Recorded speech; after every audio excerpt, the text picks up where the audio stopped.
This video presentation has been classified by the ABC as M. It contains material that is not recommended for persons under 15 years. As well as watching this vodcast, you can watch Good Game on ABC2 every Tuesday night at 8:30 and ABC TV late on Friday nights after JTV.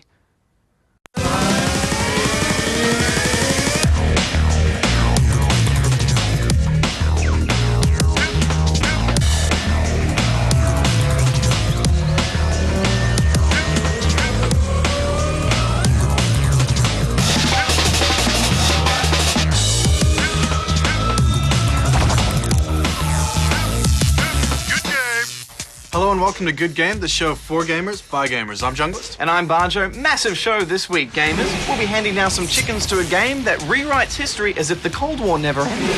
And first-person shooter fans have been anticipating enemy territory Quake Wars for quite some time now. And Stan Lee is on the show, the original creator of Spider-Man, the Hulk, X-Men, and many more superheroes.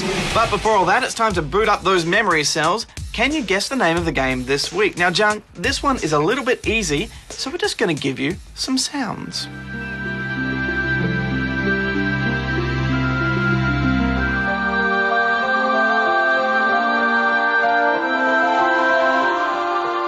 And for an extra point, can you guess the name of the developer that worked on this as his first paid gig in the industry? I don't know, I think we're going to keep all the points this week, Badge. Should we give them a hint? All right, he's now working on a game involving one of TV's classic families. Answer at the end of the show.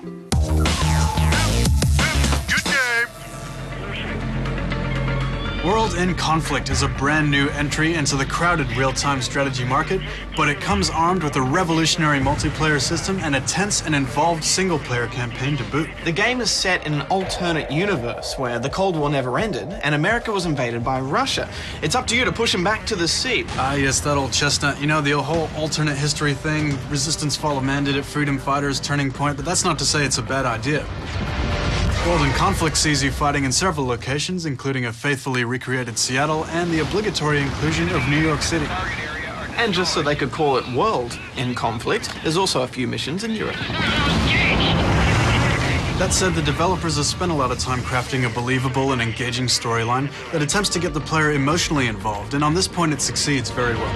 And I think it's largely due to the game's environments and battlefields. There's artillery and explosions everywhere, buildings crashing down, the draw distances are massive. Most single-player missions see you fighting alongside allies, and all these things together make you feel like you're fighting in a bigger war rather than just a few small skirmishes. Multiplayer is an even bigger pressure cooker with up to 16 people in a game. It's got a drop-in, drop-out feature that is common to first-person shooter games, but pretty much unheard of in real-time strategy. In terms of actual gameplay, the action is more focused on tactics and micromanagement rather than deep-thinking strategy. Instead of building bases, you have drop zones and you parachute units in.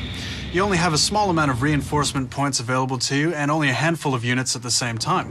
There's also a variety of tactical aid options in the form of artillery barrages and airstrikes. Usually your main mission objective is to secure control points, but other missions will see you providing support to allies or defending against the horde of the Red Army. We have to pull out now! Retreat! Sir, retreat! Joe, I really like this drop-in, drop-out feature. It means you can get your quick dose of gamage, and there's nothing worse than setting up a big StarCraft match and having someone drop out at the last second. Absolutely, they've eliminated one of the major pitfalls in RTS. I also really like how they've positioned themselves as a clan sort of competition game, but they really deliver on the single-player side of things as well. And you know, they only give you a small amount of units, smaller than your normal RTS, so you're forced to work together with your teammates. It's really good they did this because even though games can be designed for multiplayer as their main function, most people still buy it for the single-player campaign. That's true. It took me a while to get used to the camera controls, though, I've got to say. How did you find it? And the WASD? Yeah, you know, I did the tutorial at the beginning and I found it pretty intuitive. I didn't have much problem with it. Are you calling me a noob? You are a noob. You're a noob.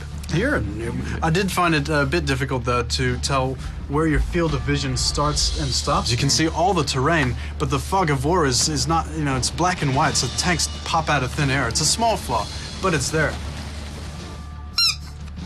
If you played Company of Heroes right the way through, you'll know there's one map which has 3 bridges that you have to control, and then halfway through the map, everything just goes nuts and you have to retreat. World in Conflict is like this the whole way through. It's good to have an RTS that claims to be something new, and actually is. John? It's an innovative game, and I really love the drop-in, drop-out system. It means you don't have to commit to a 4-hour match. I'm giving it 8.5 rubber chickens out of 10. I'm giving it 9. Good game. Adventure games are one of the oldest genres, dating from just after the arcade era. Sometimes focusing on puzzles, sometimes on exploration, they always tell a good story and tell it well. The first adventure game was made by Will Crowther back in 1975, just a little bit before Space Invaders started raining down on Earth. Called Colossal Cave Adventure, the game was completely text-based. To interact with the world, you typed in commands like take axe or move south. The game became the inspiration for many would-be developers. In 1980, a developer called Infocom sold their first copy of Zork, which is widely credited with bringing adventure games to a wider audience. Players could now type in sentences, and it also introduced the idea of an enemy that you had to beat. Zork was so successful, it spawned numerous sequels. Infocom started the idea of having a collector's edition of a game with bonus content. They called them feelies, which usually took the form of maps or photos, or in the case of hitchhikers, peril-sensitive sunglasses. In the same year, another startup developer called Online Systems produced the first adventure game to incorporate graphics, called Mystery House. This breakthrough was followed up by King's Quest, Quest for the Crown in 1983 under their new name Sierra Online. King's Quest was great not only for its excellent gameplay, but for the first time the player had the ability to control a character in the third person. Sierra went on to produce heaps more Quest-type games, including Police Quest and Space Quest, as well as the infamous Leisure Suit Larry series. The next big thing in adventure games was the release of Maniac Mansion, a creation by Lucasfilm Games in 1987. This game introduced the SCUM engine, that stands for Script Creation Utility for Maniac Mansion. Rather than typing, the player used the mouse to click on specific phrases, then click on the scene to interact with the world. The game also had multiple characters and endings, all coupled with a brilliant, quirky sense of humor. This formula was replicated in later extremely popular titles such as Day of the Tentacle, Sam and Max Hit the Road. Ooh, does this mean we get to kick some puffy white mad scientist butt? Can't think of a reason not to. And the Monkey Island series. By now, graphics in games had come a long way, and in 1993, the game Myst was released. This game used CD-ROM technology to give players an unprecedented level of graphic detail. All the scenes and worlds were pre-rendered. There were embedded movies, and exploration was done from a first-person perspective. People either loved it or hated it, but regardless, it became the top-selling PC game for many, many years until The Sims. So what's happened since? Well, there have been a few titles, such as The Longest Journey, a clever, story-driven adventure.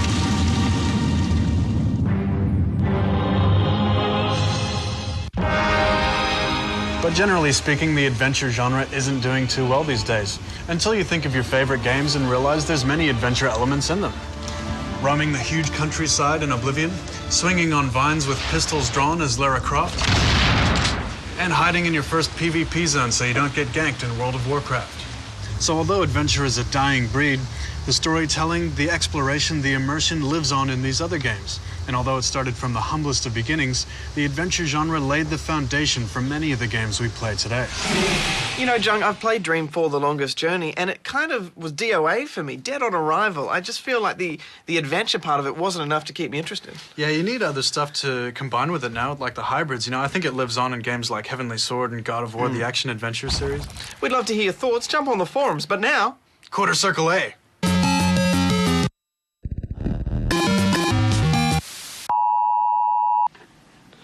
Is it on? I don't know. Yeah, I think so. On. I think, yeah. Check it out, noob cakes. This is Raptorface. And this is Bastronaut. And we're here to bring you the games that Good Game wasn't underground or hardcore enough to show you. Yeah, while we're on work experience. This week, we're bringing you a remake of one of the classics. Yeah, this is the game that cavemen played when they were reinventing the wheel. Of course, we're talking about seminal Pong, reborn and kicking in its new release, Pong, The Way of the Anchromatic Vein. This new game of Pong rips off your face and frisbees it over a rainbow of flames and awesome, utilizing next-gen graphics for a greater visual experience and bringing in fresh new features like bullet time to bring you a gameplay that you've never seen before in the paddle ball genre. With a top-of-the-line game like this, you need top-of-the-line voiceovers, and this game has one of the top-of-the-liners, none other than Christopher Walken, starring as the left paddle. cowbell. All you netheads out there, don't think you're not covered. Wave the Achromatic Vein has MMORPG capabilities, so you can slaver away your working hours with all your little e-bodies. Not only did we get our hands on the game, we also got a chance to see some of the new armor and character classes you'll be playing with online. Here's some exclusive pieces of concept art!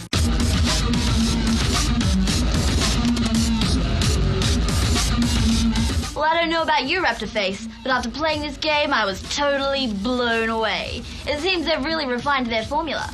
So I'm giving it 9 Steve Buscemi's out of 10. Oh, I couldn't agree more. They took a flawed concept and pumped it so full of rad sauce. That's like making out with a shark with chainsaws for teeth. I'm giving it 50 flaming zombie tiger heads out of 10. Hey, what'd I tell you about touching these cameras? You're supposed to be cleaning the gunk out of the sides of my controller. Get back to work. I was doing now. No talking. It's off. Good game. Over 17,000 players of the Chinese-based MMO King of the World have had their accounts frozen because they were male gamers playing as a female character. Real women now have to present webcam evidence of themselves to get their accounts reactivated. It's still permitted for females to play as males. Harmonix have confirmed how Rock Band will be bundled. The package will include a wired drum kit, a microphone, and a guitar controller, as well as the game, with it all available separately. The release of Rock Band has been delayed until 2008 in Australia, apparently so that it can include some local songs. Both Microsoft and Blizzard have released guidelines setting out how machinima makers can use their games to create works without breaking copyright laws or the end-user license agreements. Blizzard's World of Warcraft and the Halo series owned by Microsoft are both used extensively by machinima makers, with Forge, released in Halo 3, set to revolutionise how machinima is made. The digital rights advocacy group, the Electronic Frontier Foundation, has welcomed the new rules, saying it's great news that the companies are taking machinima seriously.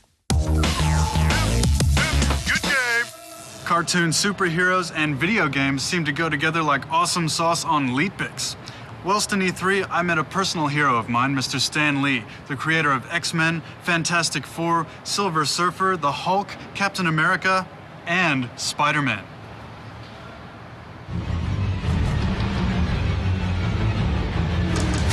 When I was about 13, I got my first Spider-Man comics, and ever since then I've been hooked. People will always want to go back to the comic book and see how it all began. Tom Ragg is possibly Australia's biggest Spider-Man fan. He's just returned from Comic-Con where he met Stan Lee. Tom is also a big gamer. What he doesn't know about Spidey just ain't worth knowing. Back in the 60s when he was created, he was a throwaway character put in the back 11 pages of a comic that was about to be discontinued called Amazing Fantasy. He's constantly thrown into situations where he can't win, and he uses his intellect to sort a way out, but at the same time he's concerned about making sure that life's all right with his girlfriend and that he can pay his rent, keep his job, and look after his aunt. And, that's all the stuff that we have to deal with on a day-to-day. Parker! That's the third call I got about giant lizards running amok in Gramercy Park. Giant lizards! Get me photos, pronto! Right away, Mr. Jameson. Giant lizards? They aren't paying me enough. Spider-Man is the luckiest fictional character in fact, I shouldn't say that. There might be people who believe in him. Strike that. Spider-Man is the luckiest character in the world because the movie versions have been so wonderful, and the way he's done in the video games. I mean, even though I don't play the games myself, I could sit and watch them for hours. Just the action and the special effects. I think it must be tougher to do a video game than it is to do a movie. Because with the movie, you're telling one straight linear story. With the video game, you're going in a million directions at once. I don't know how they do it. I resent that they can do it without me, too. Do you think the gaming industry has treated Spider-Man with respect? Most of the video game adaptations from the film have been really, really good. The last one, not so much, but the second one was a classic game. And any time that he's been thrown in on like Marvel vs. Capcom fighting or the Ultimate Alliance games and things like that, they've always handled the character really well. Because they've got 40-something years of stories to pull on, they can always get really good storylines for the games to play out, and so they're always including different characters. Sometimes in the game, the side missions can be a bit repetitive, like constantly having to stop robbers and things like that. They could mix it up a little bit like that, but on the whole, I think they've handled it pretty well. Don't go. This is the good part. Superheroes are made for video games because most of them have these incredibly visual powers that look good. I mean, Spider-Man swinging on his web, crawling on walls, sticking to the ceiling, fighting because he's got strength that exceeds a normal human and so forth. And that great costume of his, that red costume which just catches your eye everywhere. He's made for video games. I wish I were involved in every phase of it. Unfortunately, I can't create video games, and I don't direct movies, so I feel a little out of it. I would like to be more involved. After they're made, they usually invite me to come and talk about them, because they know I do like to talk, and I don't necessarily have to know what I'm talking about. I just talk. If Stan Lee were in charge of the video games and movies, what would be different? I almost think that the characters would have a far more epic quality to them because he somehow tapped into the mindset at the time when he was creating a lot of these characters of people were, they were afraid because it was the Cold War, it was post-World War II, and a lot of these characters sort of slot into the Greek tragedy and the Greek myths, and, he's based them on a lot of different archetypes from myth.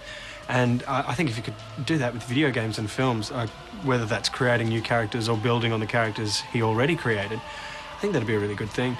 And it'd still be relevant today because it's Stan. Stan's the man. He knows how to do it. Is the mere fact that it's a Spider-Man game enough to make you buy it? Yes. Yes, without a doubt. I pre-order Spider-Man games or pretty much any Marvel comic book game coming out. I'll pre-order, and then the second it's in, go and pick it up and take the day off work. Do you think there's a danger that the popularity of video games will mean that kids will no longer read comic books? People have always said, well, when television was invented, when we first had TV, people said, well, you can forget about the book business. There go books. Nobody's going to read a book anymore. Despite TV, the book business was as good or as big as ever. I think the same thing will happen. Comic books now have a lot more competition than they ever did. When I was doing comics, there was just radio and comics, and that was it, and movies.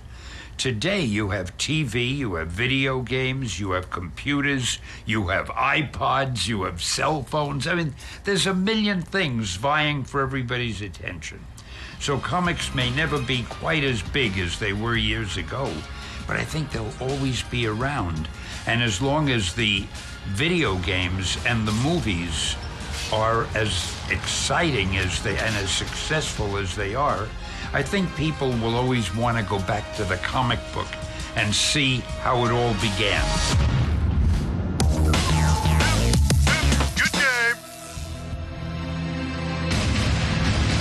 Gamers of Australia, we need you. Here's your chance to show your gaming greatness to the nation. We're looking for entries into our Play of the Week. Could be a team down. A new strat, anything, as long as it's a brilliant piece of gamage. Plus, you get the chance to win this fabulous prize pack. Gain +10 charisma with your very own Good Game shirt. Rate your own games with this official Good Game rubber chicken. Taunt your friends with a noob cup. Enjoy this battery. It has been used in a Good Game controller. Battery may be flat. And this cracked CD case containing deleted scenes for a good reason. And last but not least, your very own piece of yellow fluff. We're going to kick things off with Z German, Australia's very own Command & Conquer 3 champ. Hi, I'm Fabian, also known as Z German, and I'm going to be representing Australia in Command & Conquer 3. And today, I'm going to take you through one of my better games. I'm playing against Eurotuner. He was one of the world's best players. At the moment, I'm just gathering more resources, building more tanks and units to try and attack his resources to stop him from building tanks to go against me. I'm about 5 minutes into the game, and things are going pretty good. I've decided to go for a bit of a tank rush with a bit of infantry, as this has seemed to work the best for me, as I won the Australian qualifiers with this tactic. A normal game lasts, for me, about 12 to 15 minutes. Controlling the resources, which is Tiberium, is the key of this game. Once you have the resources, you can build more units and overwhelm your enemy. It's pretty unpredictable what he's going to do, but I do know that he will go after my Tiberium. Tiberium field depleted. To win a game, I wait until I have enough tanks, or enough massive tanks, to be able to overwhelm any kind of opposition force. This usually takes about 8 minutes and ensues in a very large battle. At the moment, I'm attacking his further outpost of Tiberium to try and get him off his game. He's currently sent some flying units at me. I don't know what they're called, but they're attacking my buildings, so I'm going to try and take them out. At the same time, I've been sending units over to his base to try and pull his units back to defend, and he's hitting me pretty hard. I've taken 2 heavy losses, so I've decided to pull back and save my units. Cutting and running is a great tactic to use in this game because it helps you save your units so that they can fight back another day. We're about 8 or 9 minutes into the game, and I'm just building up more units to try and overwhelm his base. At this point, I do believe I am taking the battle out, as I've now put in drop troopers behind his lines, taking out his power generators. Power generators enable his buildings to work and his defences to work. At the same time, I've also sent in my larger attack force. I've taken out all his units, all his defensive structures, and all his building factories. Now it's just clean up and getting rid of everything else. And that's the game. If you think you're worthy of a Play of the Week, check our website for details on how to send one in. Good game! It's bonanza time for shooter fans, with 3 upcoming titles due out in the next few weeks, all wanting a piece of that competitive esports pie. Team Fortress 2, Call of Duty 4, but now we've got enemy territory Quake Wars. Competitive pants time, Jung. Quake Wars takes place before the events of Quake 2 when the Strogg invade Earth. It's a multiplayer-only game, although you can play with bots. It focuses on the intelligent combining of abilities. Individual aim is important, but fizzles in the face of smart tactics. It's the first AAA title from the game's developer Splash Damage. Paul Wedgwood, lead designer on the project, caught up with us at E3. We started out originally, Splash Damage that is, as a mod team working on Quake 3. We produced a mod called Q3F and it was pretty popular. In fact, over in Australia you had OzQ Fortress, or OzQ3 Fortress, as one of the big fan sites that everybody used to go to play our mod. And as old clan players ourselves from the Quake 1 days, we kind of had a sense of what people wanted in a competitive game. We still have that kind of mod-making mindset within the office, which is just everybody's really passionate, not particularly efficient, but does their best, you know, to try and make everything as good as they can do, so that when a player jumps onto a server, they have a really cool time. Not only is this game aiming to be fun online, it's aiming to be one of the few that are good enough for competitive play. We've come up with our own list of what a competitive game needs to be successful. First up, teamwork. A team needs to be greater than the sum of its parts. Quake Wars gives you a definite advantage if you combine abilities. Such as fending off flyers with a rocket launcher while your engineer builds the objective. Or EMPing a turret so your tank can get past. In fact, if you don't work as a team in this game, you're gonna get... We've lost side leader! Up next, easy to learn and hard to master. That's right, it should be accessible enough to bring in new players, but containing enough depth to keep them. So far, so good on this one, although the game hasn't been out long enough to see any real masters. Anti-cheat software is very important. Quake Wars uses Punkbuster, which has been reliable in the past, but not completely foolproof. Well, I suppose nothing's foolproof. Performance is another one. Can it run on middle-range PCs? And I'm afraid the answer's a no on this one. It also plays very badly with lag, so dial-uppers, this one's not for you. A good competitive game should be spectator-friendly. There is a spectator mode here, Jung, but there's no shoutcasting support, so there's nothing too special. Next to last is modability. The community will want to make your game better, so why not let them? As expected, Splash Damage realized this, and a dev kit will be out. And finally, balance. Ah, balance. Balancing 2 asymmetrical factions is the holy grail of competitive game design. We asked Paul Wedgwood how he went about it.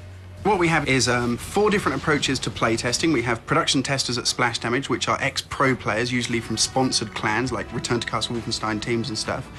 We have focus testing for complete newbies coming in who may not have even played a PC or an Xbox game before. We have a full-time crew at Activision that play round the clock, finding bugs. And then we have the open betas, of course, where the community at large gives us a whole bunch of feedback on balance. And it's this kind of heuristic approach of, you know, lots of passionate debate or arguing and just kind of iterative revision that then gives us a balanced, you know, really balanced gameplay. The factions aren't actually as asymmetrical as they seem. In fact, the weapons are very similar, which means most of the balance in this game is going to come down to map design. And from what I've seen so far, most of the maps are biased towards the defender. But surely, Jung, in a clan match, they're going to restart and go from the other side as well halfway through, so isn't that balance? Well, it's not, and for 3 reasons. I mean, you've got the morale disadvantage to think about of the team that starts on the losing side. And then you've got luck to think about. You know, say you don't get any points in the first half, and then you switch sides and the other team gets 1 lucky point. Thirdly, there's statistics.